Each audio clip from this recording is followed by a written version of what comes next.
No capítulo anterior, acompanhamos um diálogo interessante dos irmãos espirituais pela intuição de Nemésio e o nervosismo do espírito Pedro Neves diante da atenção espiritual dispensada a seu genro leviano.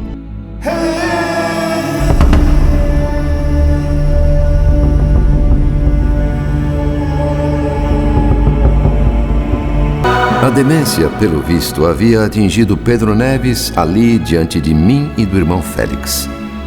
Vítima de um retrocesso ao acanhado círculo da família humana, meu amigo transtornado, sem que pudéssemos fazer algo para ajudá-lo no controle das próprias emoções. Tenho me esforçado muito, mas não aguento. De que me vale trabalhar odiando? Nemésio é um mascarado. Como suportar um homem desses? Vivo estudando e aconselhando a todos a ciência de perdoar e servir, mas vejo sob o mesmo teto o sofrimento e o vício. De um lado a minha filha, resignada, aguardando a morte. De outro, o meu genro e essa mulher que insulta a minha família. Meu Deus do céu! O que me foi reservado? O que na verdade estou fazendo? Auxiliando uma filha doente ou passando por um teste de tolerância? Quando encarnado, eu acreditava que o inferno fosse um cárcere de fogo. Mas hoje descubro que o inferno é voltar à terra e estar com os parentes que ficaram. Isso sim é a verdadeira purgação dos nossos pecados. Calma, Neves. Um dia todos nós temos de provar aquilo que somos naquilo que ensinamos. Além disso, Nemésio deve ser compreendido. Compreendido? Depois de tudo que vimos? O senhor sabe quem é o rapaz que também ocupa o pensamento dessa moça? Eu sei. Mas vamos considerar alguns pontos. Seria justo exigir de uma criança uma experiência que só a idade madura traz? Ou então, cobrar raciocínio perfeito a um alienado? Sabemos que crescimento do corpo não expressa a altura do espírito. Nemésio, na posição em que se encontra, é aluno da vida, exatamente como qualquer um de nós, mas ainda sem o benefício da instrução que estamos recebendo. Pense no que seria de nós na situação dele, sem a visão que temos hoje. Será que não cairíamos em condições piores? Quer dizer que devo aprovar esse homem? Ninguém aplaude a doença nem louva o desequilíbrio, mas é crueldade recusar simpatia e remédio ao doente.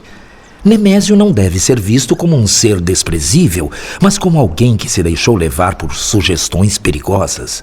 E mesmo nesse emaranhado difícil, em nenhum momento ele deixou de prestar assistência à esposa. Suas extravagâncias emocionais têm sido deprimentes, é verdade, mas não mataram nele a força da solidariedade, tanto que construiu e deu de presente à sua empregada doméstica uma nova casa. Pedro, seu genro é um homem equivocado.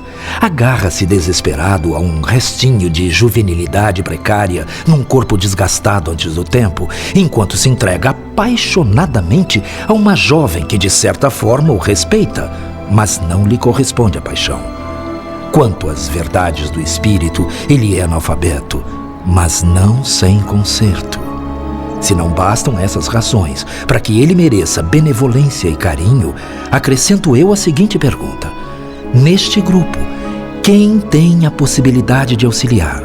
Ele, que anda cego, ou nós que discernimos? Neves, muito sacrifício é necessário para que se atinja a sublimação progressiva do sexo em cada um de nós.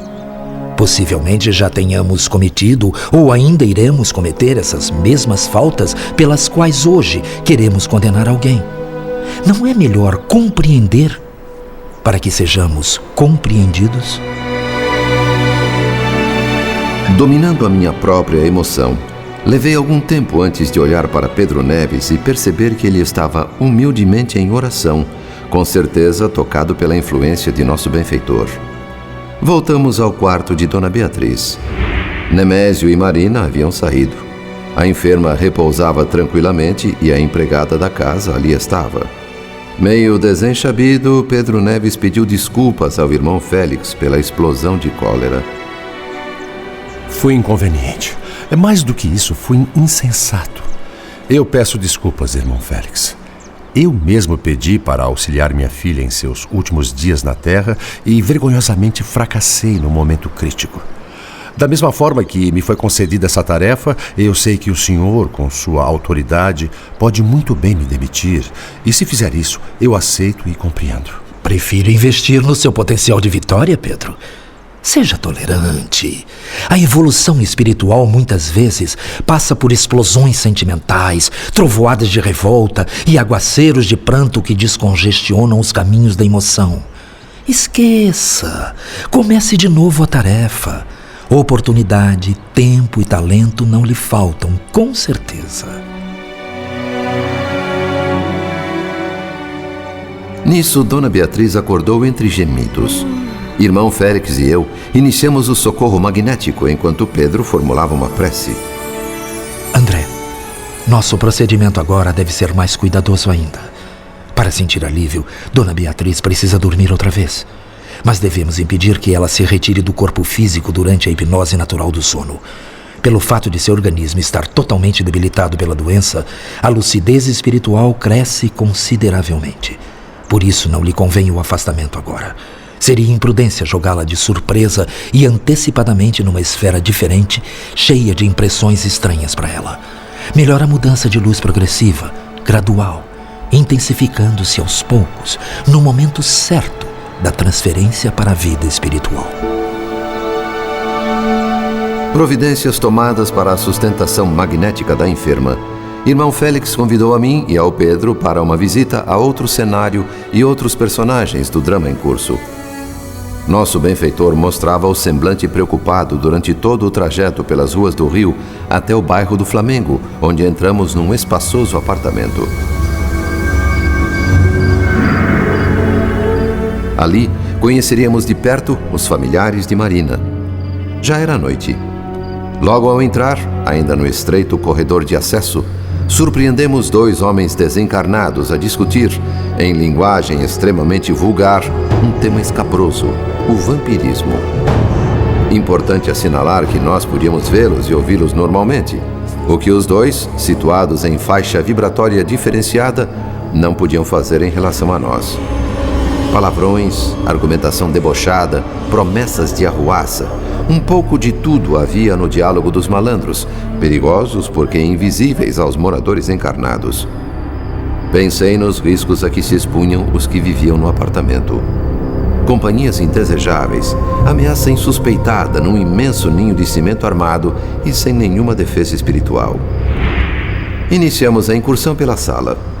Ali, um cavalheiro de traços finos, escarrapachado numa vistosa poltrona, não deixava dúvidas de que era o dono da casa.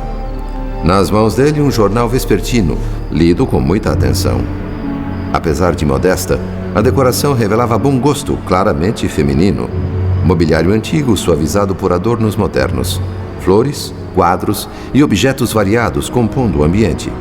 Mas, destoante e agressiva, uma garrafa de uísque repousava na pequena e elegante mesa, deitando emanações alcoólicas que se casavam ao hálito do homem esparramado na poltrona. Esse é o nosso irmão Cláudio Nogueira, pai de Marina e chefe desta família. Uns 45 anos, talvez, bem conservado, rosto cuidadosamente tratado, ainda sem as inconvenientes rugas, cabelos penteados com distinção, unhas polidas, pijama de seda impecável. Um bravo lutador contra os desbarates do tempo. Entre os dedos, o cigarro fumegante era assistido por um cinzeiro repleto, testemunha expressiva, mas silenciosa de que ali se abusava da nicotina. Os olhos escuros moviam-se com rapidez pelo jornal. Nos lábios finos, um sorriso irônico. A inspeção prosseguia quando, de repente, a sala foi invadida pelos dois malandros desencarnados que tínhamos visto logo na entrada. Abordaram Cláudio Nogueira sem a menor cerimônia. Quero beber, rapaz. Vamos beber. Um tipo insolente que feria os nossos ouvidos com sua gritaria agressiva. Cláudio não podia ouvi-lo materialmente. Continuava atento ao jornal. Mentalmente, porém, a sintonia estava sendo completada. O assessor inconveniente não desistia e repetia o pedido, que era uma ordem. O resultado logo se produziu, como num processo de hipnose, em que o hipnotizador insufla no outro o próprio desejo. Vimos Cláudio deixar o jornal, atitude inexplicável face ao interesse que ele demonstrava pelo artigo. Bebê, vamos. Está esperando o quê? Bebê. O elegante cavalheiro, até um pouco surpreso consigo mesmo pela repentina sede de uísque, ainda hesitou por alguns segundos. Mas a ideia ganhava forma. O cheiro acre da bebida vagueava no ar, impregnando e aguçando a mucosa pituitária do homem. Secura indefinível ocupava-lhe a laringe, apoquentava-se. Num golpe decisivo a fim de garantir a submissão da vítima, o malandro espiritual coçava brandamente a garganta de Cláudio, que nesta altura ansiava por tranquilizar-se nos goles de uísque. Completada a fase de adesão total, começou o processo de associação recíproca, durante o qual o desencarnado, através de sucessivas carícias e abraços, numa escala de atuação cada vez mais ousada e envolvente, subjuga por completo o encarnado à sua vontade, numa exótica condição de enxertia fluídica, um encaixe perfeito como um sapato que se ajusta ao pé. Cláudio e o desencarnado fundiram-se como se morassem num só corpo. Altura idêntica, volume igual, sincronia de movimentos, identificação positiva. Estabelecido o domínio mental, ergueram-se os dois ao mesmo tempo, incorporados um ao outro em busca da garrafa. Tão completa era a integração que eu não saberia dizer a quem atribuir o impulso inicial do gesto, se ao encarnado que aceitava a instigação ou ao desencarnado instigador. A talagada rolou pela garganta de Cláudio, que numa estranha dualidade servia a dois donos. Coroando o ato, ambos estalaram a língua de prazer simultaneamente. Satisfeito, o primeiro malandro se desvinculou do corpo de Cláudio, que pensou em voltar à leitura. Tentativa frustrada. O segundo vampiro, também sedento, investiu sobre ele. Eu também quero. Eu também quero. É minha vez. É minha vez. Absolutamente passivo, sentindo forte impressão de insaciedade, Cláudio ansiava por um segundo trago. Formou-se nova parelha. Repetiu-se o fenômeno da posse. Conjugação total. Encarnado e desencarnado em justa posição. Duas peças conscientes, unificadas por um sistema de compensação mútua. Novo ataque à garrafa. Mais um robusto gole. A propósito, anotei uma curiosidade. Foram 2 goles para 3 bebedores.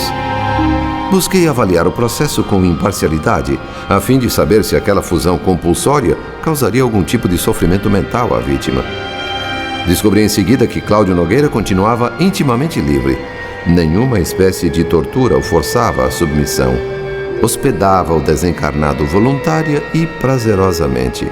Nada compulsório, não era vítima. Uma associação implícita, mistura natural. Tecnicamente, um mecanismo baseado na percussão. Apelo e resposta, cordas afinadas no mesmo tom. O desencarnado sugeria, o encarnado aplaudia. De um lado o pedido, de outro a concessão. Estirou-se outra vez na poltrona o dono da casa e voltou ao jornal, enquanto seus 2 perigosos amigos retornavam ao corredor de acesso com suas piadas e sarcasmos. Pedro Neves não se conteve. Confesso minha dificuldade para entender essa situação. Este homem, Cláudio Nogueira, foi aparentemente reduzido à condição de fantoche nas mãos daqueles 2. Se o caso fosse mais grave, em vez de bebedeira, estivéssemos diante de um crime, se a garrafa de uísque fosse uma arma a ser usada contra a vida de alguém, como decidir sobre a aplicação de justiça? De quem seria a culpa? De Cláudio, que se submetia, ou dos obsessores que o comandavam? Se você gostou desse conteúdo, não se esqueça de se inscrever, ativar o sininho, deixar seu like e compartilhar nossos vídeos.